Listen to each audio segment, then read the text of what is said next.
The main goal for the Boston Celtics offseason has been explained as Brad Stevens is still chefing up these moves left and right late into the offseason, and speculation still will arise on one particular player on if he will still see himself in green when October comes playing for Joe Mazzulla's team. So we're going to be diving in and exploring what this possibility could be and how it could be disrupted by the Boston Celtics as they look to get to their main goal this off season. We'll be diving into all of that and more on this latest episode of Celtics Digest. I'm your host, Bruce Velez, with my co-host, Patrick Billings. And Patrick, a great day to talk about some basketball. It's been dry here for the Celtics, but recently we just got some news that has sparked some new discussions and questions to be looking at this team, Patrick. So it's great to have these talks.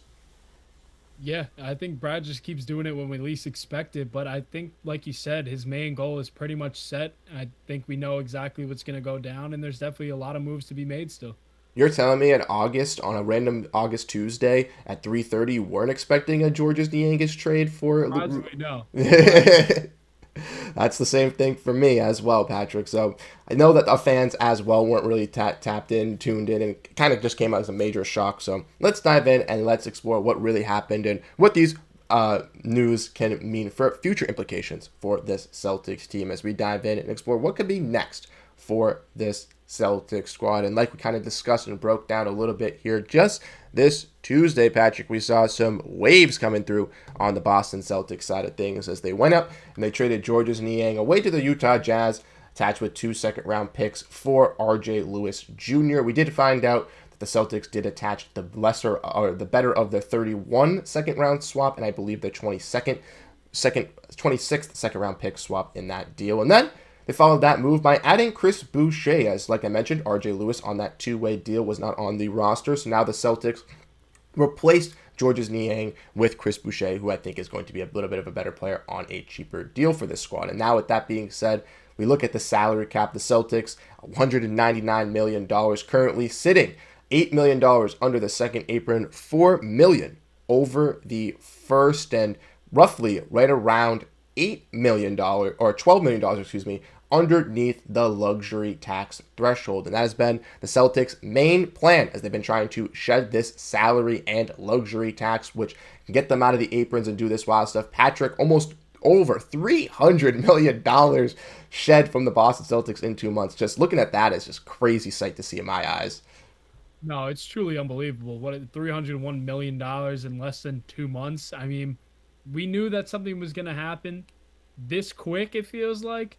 I don't think that quick. I think we had till up until the deadline, and we thought that that's how long it would take. But Brad's been pretty quick, and no one's really been moving things, and he's kind of keeping things moving for himself. And he's getting the guys that he wants, and I think he's making some good decisions. And we just got to see what he's going to make more down the line. Yeah, I completely agree. And like you mentioned, we've seen these moves obviously not all at once, but they have been going kind of transcendently this season. We obviously saw the Anthony Simons for Jrue Holiday swap. Then we saw the Georges Niang trade where the Celtics got him for Kristaps Porziņģis and created that $22 million TPE. They also create another $8 million TPE for the Georges Niang trade. So for people saying, the Celtics traded Kristaps Porziņģis for a two-way player, oh my God. Well, guess what? They created 2 separate TPEs that they can use throughout the season, which would get them players for that value if they do decide to go down that route. But Patrick, we do know that the Celtics still goal is to shed some of this money. And from looking at this salary cap, we do know that they currently set at $199 million. And the big question is, who could be that next person on the move for the Boston Celtics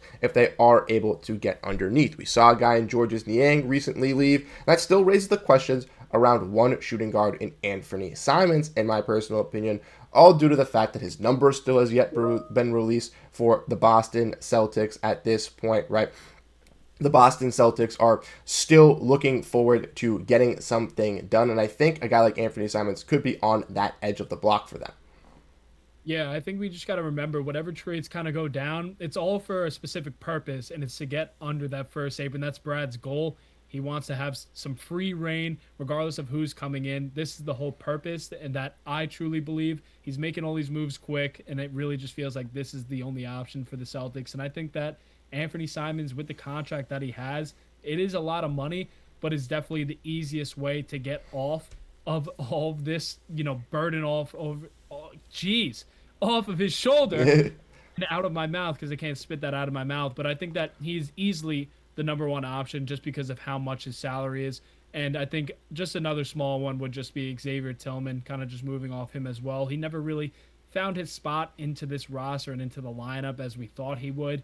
Did well in Memphis, but I think that having a name of Anthony Simons being on the board for a lot of teams looking for a guard who could shoot the ball really well and definitely has played very well with his time in the league, I think that it's a great opportunity to move off of him and really get under the apron with what you want. So I think there's a lot more options with doing that. Yeah, and like you mentioned with Xavier Tillman, he does make roughly around $2.5 million, and I could see the Celtics with this logjam of a front court now even adding a guy in Chris Boucher, potentially exploring a deal similar to the Georges Niang one, which they tried to sell him for maybe, another two-way, but probably not, maybe a second-round pick that's kind of has some protections on it, maybe something that the Celtics don't end up seeing, but just getting off of that salary would help the Celtics shed another $2.5 million, bringing them to $197.4 million, which would then be, just inching closer to underneath this apron. And that's where we get into the breakdown today as we look at players that could potentially be moved for Anthony Simons within this realm. And from looking at these contracts, obviously added with Xavier Tillman, this would shrink the Boston Celtics underneath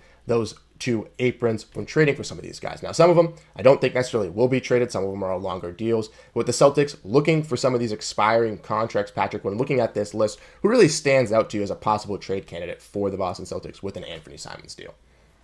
Yeah, I definitely like what we talked about a little bit earlier about looking for expiring contracts as well. And I think it would be easier to move Anthony Simons, who's also on the expiring contract, to kind of flop those expiring contracts like we were talking about. So I think kind of guys that fit that category, maybe in a Nurkic, just because of how well he's kind of been shooting the ball more from three. And I think that kind of gives the Celtics a little bit more of an option with the offense that they play with. He's a little bit older, and the Celtics definitely don't have the depth at the big man position. Right now, it's just Neemias Queta looking to start. Could be Luka Garza or whoever it may be coming in.